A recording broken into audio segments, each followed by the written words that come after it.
옆에 분하고 인사합니다. 예수님 이름으로 축복합니다. 예수님 이름으로 사랑합니다. 하나님은 살아계시고 기적은 일어납니다. 기온이 많이 낮아졌는데도 불구하고 예배 드리기 위하여서 나오신 하나님의 귀한 자녀들, 하나님께서 크게 축복하심을 바라보시고 믿음으로 승리하는 주의 백성 다 되시기를 축원드립니다. 오늘 말씀의 제목은 가슴 따뜻한 믿음입니다. 함께 따라하겠습니다. 가슴 따뜻한 믿음. 초등학교 시간은 아닌데 이 가로 안에 들어갈 말이 무엇일 것 같아요? 여름에는 무엇이 최고죠? 시원한 것이 최고고, 겨울에는 맞습니다. 그래서 겨울에 호떡 찾고 군고구마 찾고 붕어빵 찾지요. 요즘에는 한겨울에도 호떡이나 군고구마, 붕어빵 찾기가 쉽지가 않습니다. 보도에도 나왔지만 재료값이 워낙 비싸서 이 가격이 계속해서 올라가니까 쉽게 사람들이 사 먹지 않고 여러 가지 얘기들이 있다고 하지요. 제 기억에 붕어빵은 옛날에 1,000원에 10개였어요. 그게 7개, 5개, 3개. 지금은 한 개에 1,200원, 1,300원, 1,500원까지. 자기 하나 사 먹기도 힘들어. 옛날에는 1,000원어치 사면 막 나눠줬어요. 그래서 서로 마음이 따뜻했어. 지금은 혼자 사 먹기도 힘들어. 한 해가 저물어 가는데, 한 해 동안 대한민국이 점점 따뜻해졌습니까? 차가워졌습니까? 원래 우리나라 사람들이 이렇게 차가운 사람들이 아니었어요. 다투고 싸우고 그러던 사람들이 아니었어요. 다투고 싸워도 사람들이 말리면 들었어요. 그래서 한국 사람들이 참 정이 있다, 따뜻하다, 이런 말을 듣고 우리가 자랐어요. 제가 봤을 때는 아파트가 다 망쳤습니다. 전국이 다 아파트로 바뀌면서, 가옥 구조가 바뀌면서 옆집에 누가 사는지도 모르고 관심도 없고 차가워졌죠. 그렇다고 지금 있는 아파트 다 어물 수도 없고, 이렇게 놔두면 계속 차가워집니다. 그래도 우리 예수 믿는 사람들이 따뜻해지고 뜨거운 믿음을 가져야지요. 그래서 순복음의 믿음이 뭐예요? 뜨거운 믿음이에요? 차가운 믿음이에요? 뜨거운 믿음이죠. 따뜻한 믿음. 우리의 생활도, 우리의 가슴도, 우리의 믿음도 따뜻하고 뜨거워지는 은혜 가운데 거해야 되는데, 가슴 따뜻한 믿음을 갖기 위해서는 어떻게 해야 되느냐? 첫 번째는 은혜를 사모해야 한다고 하는 거예요. 따르겠습니다. 은혜를 사모하는 믿음. 오늘 본문이 욥기 37장 17절인데 의복에 관한 이야기를 하고 있습니다. 구약시대, 신약시대의 유대인들의 복장은 긴 겉옷, 그리고 허리띠, 두건은 이제 모래바람이 불어오면 막는 용도로도 사용을 했어요. 그런데 통상 유대인들은 옷이 열어버리지 않았습니다. 단벌이었고요. 그리고 그 옷이 기능성 있는 옷이 아니었기 때문에 날씨가 차가우면 참 힘들었어요. 그래서 유대인들에게는, 남성들에게는 그 옷 한 벌이 전 재산과 같아서 출애굽기에 보면 이런 말씀이 기록되어 있습니다. 출애굽기 22장 26절로 27절 말씀 함께 합니다.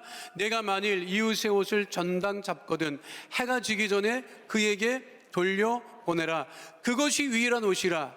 그것이 그의 알몸을 가릴 옷인즉 그가 무엇을 입고 자겠느냐. 말씀드렸지만 기능성 있는 옷도 아니고 양털로 소재를 삼고 면 정도 이렇게 의복의 소재로 삼았는데 따뜻하지 않았어요. 그래서 기온이 낮아지면 참 감당하기가 어려웠죠. 그런데 오늘 성경 본문 욥기 37장 17절에 뭐라고 말씀하고 있죠? 다시 한번 하도록 하겠습니다. 땅이 고요할 때 남풍으로 말미암아 그대의 의복이 따뜻한 까닭을 그대가 아느냐? 의복이 따뜻해질 때가 있다는 거야. 유대인들이 의복이 언제? 따뜻한 남풍이 불어오면. 그런데 그 따뜻한 남풍은 사람이 만들어내지 못해요. 따뜻한 남풍이 불어와야 그 의복이 따뜻해진다는 거예요. 우리의 믿음이 따뜻해질 수 있는 것은 하나님이 주시는 은혜를 받아야 따뜻해질 수 있는 것입니다. 근데 그 은혜는 내가 만들지를 못하는 거예요. 내가 스스로 은혜를 만들지 못해요. 그 은혜는 받는 거예요. 은혜를 사모하고 은혜 받기를 소원할 때, 그 은혜로 우리가 충만할 때 우리의 믿음도 따뜻해지고 우리의 가슴도 따뜻해질 수 있다고 하는 것입니다. 그래서 히브리서 12장 28절에 분명하게 말씀하고 있죠. 함께 합니다. 그러므로 우리가 흔들리지 않는 나라를 받았은즉 무엇을 받자? 무엇을 받자? 은혜를 받자. 은혜를 받자. 은혜를 받으면 어떻게 된다? 따뜻해진다는 거예요. 우리의 영혼이 따뜻해진다는 거예요. 우리의 가슴도 따뜻해진다는 거예요. 유대인들은 율법을 가지고 있었죠. 율법을 가진 유대인들은 왜 따뜻하지 못했을까? 제가 고민 굉장히 했어요. 기도도 많이 하고, 하나님 왜 유대인들은, 하나님이 먼저 유대인들을 택하여서 율법도 주셨는데 그들은 왜 차가웠습니까?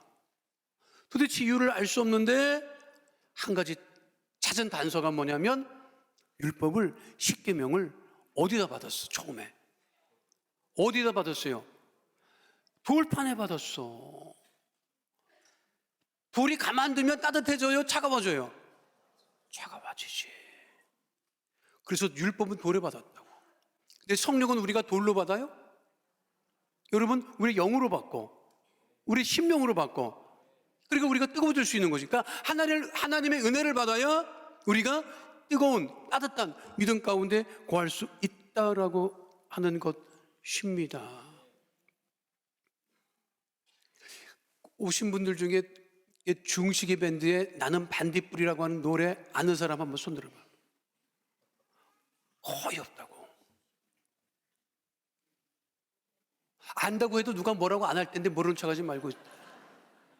실제로 중식이 밴드는 뭐 인디 밴드 한 10년 정도 활동한 밴드예요. 유명하지 않습니다.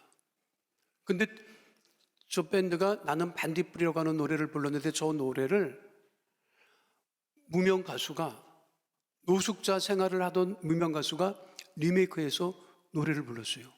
근데 그 노래가 빌보드 차트에 올라가기까지 했어요. 게다가 올해 수능 본 이후에 수능 본 아이들의 위로곡으로 지금도 굉장히 많이 불려지고 있습니다. 별인 줄 알았는데 반딧불이야. 그래도 괜찮다. 나는 빛나고 있고 깨똥벌레지만 앞으로 빛날 테니까. 누군가 여러분들에게 그런 말을 해준다면 얼마나 여러분들이 힘이 나고 용기가 나고 위로가 되겠어요. 다 지적하기 바쁘고 잘못했다고 하는 이 세대에서 그래도 너는 빛나고 있고 앞으로 빛날 것이다. 하나님께서 우리를 빛나게 창조하셨죠. 믿으십니까? 중식이 밴드 괜찮은 것 같아요. 양식 밴드는 노굿이지. 한식 밴드도 그런데 중식이 밴드라서 내가 중식을 좋아해서 그런 건 아닌데, 반딧불도 영어로 보니까 영어 이름이 너무 멋지네. 파이어플라이야. 반딧불이 파이어플라이. 그리고 우리 예수 믿는 사람들은 다 파이어플라이가 되어야 되지. 성령 충만해서 그 뜨거운 성령의 충만한 믿음을 전하는 가슴 따뜻한 믿음의 자녀 다 되시기를 축원드립니다. 두 번째는요, 가슴 따뜻한 믿음은 따뜻한 말을 하는 믿음이에요. 함께 하겠습니다. 따뜻한 말을 하는 믿음. 말에도 유형이 있습니다. 말을 해도 정감 있게 하는 사람이 있지요. 따뜻하게 하는 사람이 있죠.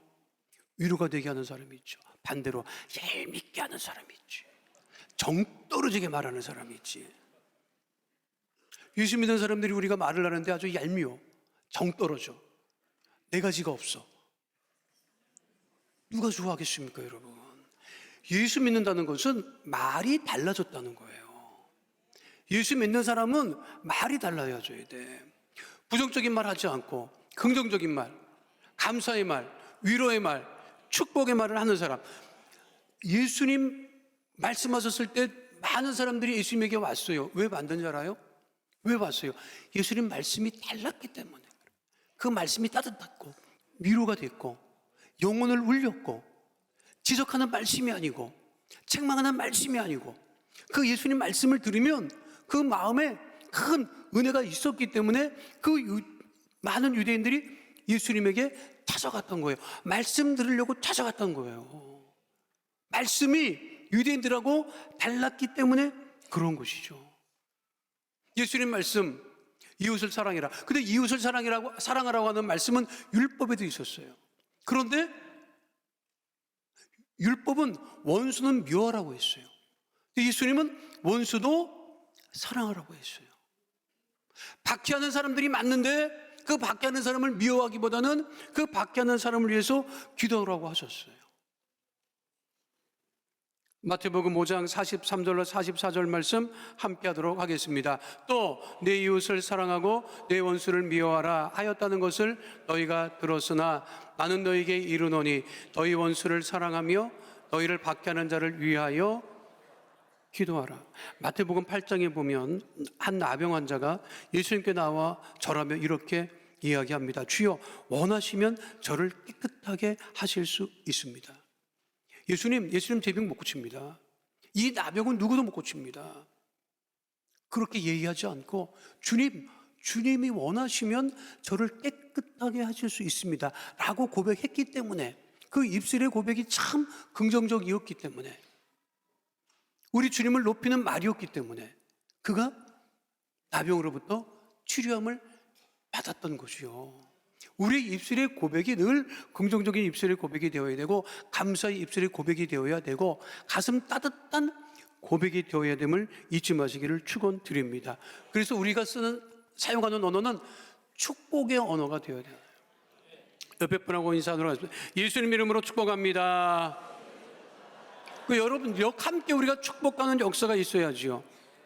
그 유명한 헨리 나우웬이라고 하는 분이 유대 성인식에 참석해서 받은 감동을 이는 내 사랑하는 자요 라고 하는 책에 남긴 적이 있습니다. 유대인들은 13세에 성인식을 갖습니다. 이걸 바르 미츠바라고 얘기를 하는데요. 가족들, 이웃들, 랍비들이 다 모여서 13세 된 유대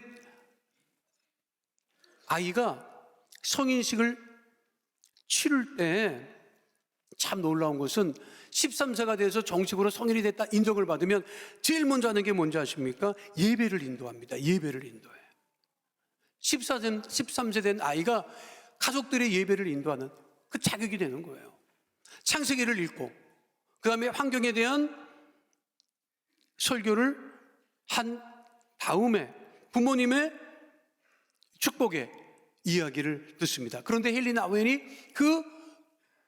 이제 막 성인 된 13세 된 아들에게 뭐라고 얘기를 하느냐? 아들아, 내 삶에서 어떤 일이 일어나건 성공을 하건 하지 않건 중요한 인물이 되던 그렇지 않던 건강하던 그렇지 않던 내 엄마와 내가 너를 얼마나 사랑하는지 항상 기억하렴. 몇 살 아이한테? 13살 아이한테. 제가 어제 잠깐 어디 다녀올 일이 있어서 그 건물에 들어섰는데 애들이 막 쫓아 올라와. 내가 깜짝 놀랐어요. 어디 가니? 나를 쫓아와서 깜짝 놀랐어. 어제 그리고 너희들 어디 가니? 물어봤더니 학원 가요 그러더라고. 내가 가려고 했던 건물에 수학학원이 있더라고. 얘 오늘 토요일인데 안 쉬어? 안 놀아? 엄마가 학원 가라 그랬어요. 몇 시부터 몇 시까지? 그때가 10시쯤 됐거든요. 10시부터 6시까지.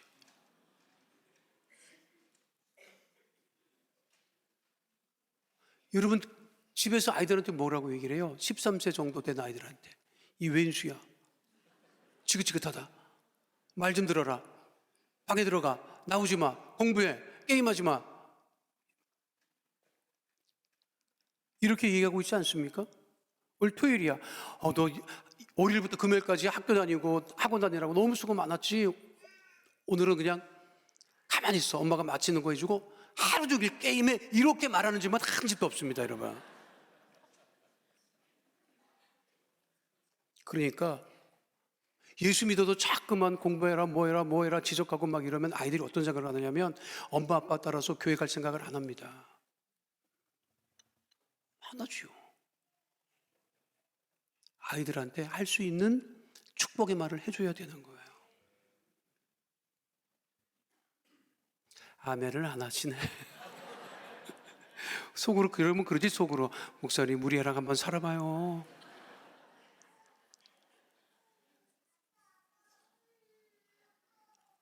우리 아이들한테, 배우자한테 지금 어떤 말을 사용하고 있습니까? 교회 나오셨어요.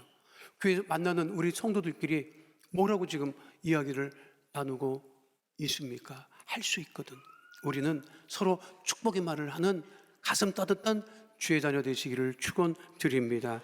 마지막 세 번째는요, 따뜻한 행함이 있는 믿음이 되어야 된다는 거예요. 함께 하겠습니다. 따뜻한 행함이 있는 믿음.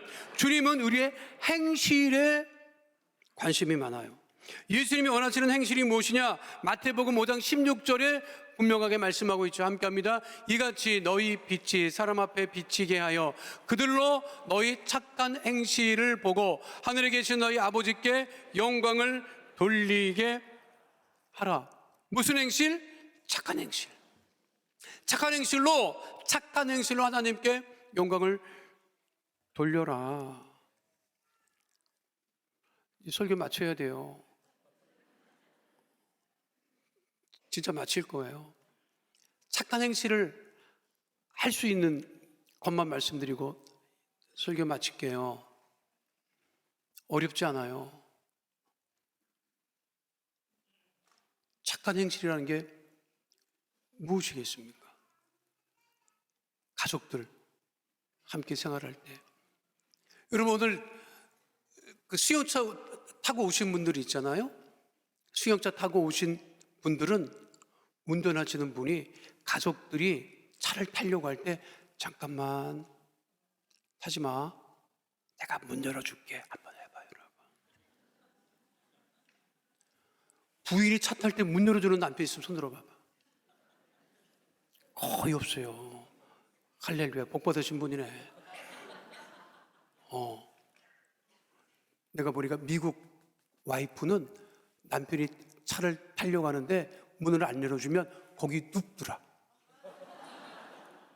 누워. 그래서 남편이 보니까 부인이 안 타고 있어. 이거 어디 갔지? 그러니까 그 차 옆에, 조수석 그 차 옆에 쓰러져 있어. 그래서 왜 그래? 그랬더니 문 안 열어줬잖아. 그러더라고. 한국 남자들은요, 그러면 죽는 줄 알아. 그게 어렵지 않지. 식당에 갈 일이 있잖아요. 부인이 앉으려고 할 때 잠깐만 하고 의자 좀 잡아줘봐요. 의자 좀 빼줘봐. 미쳐.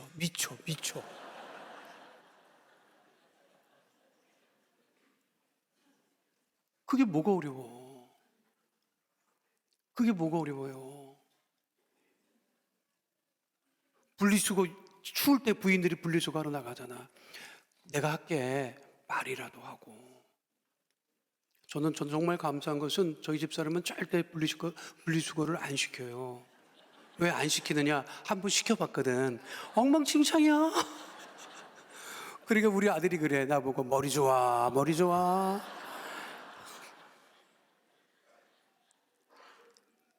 자, 한 해가 이제 기울어 가잖아요. 이제 한 주 남았어요.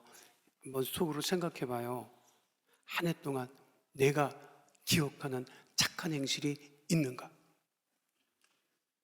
한 해 동안 내가 살았는데 내가 기억하는 착한 행실이 하나라도 있는가? 없어도 낙심하지 마세요. 염려하지 마세요. 며칠 남았어. 그 며칠 남은 기간 동안 우리가 충분히 가족에게, 이웃에게 착한 행실로 서로 가슴이 따뜻해지는 그러한 연말을 또 새해를 맞이하는 주의 백성 다 되시기를 축원드립니다.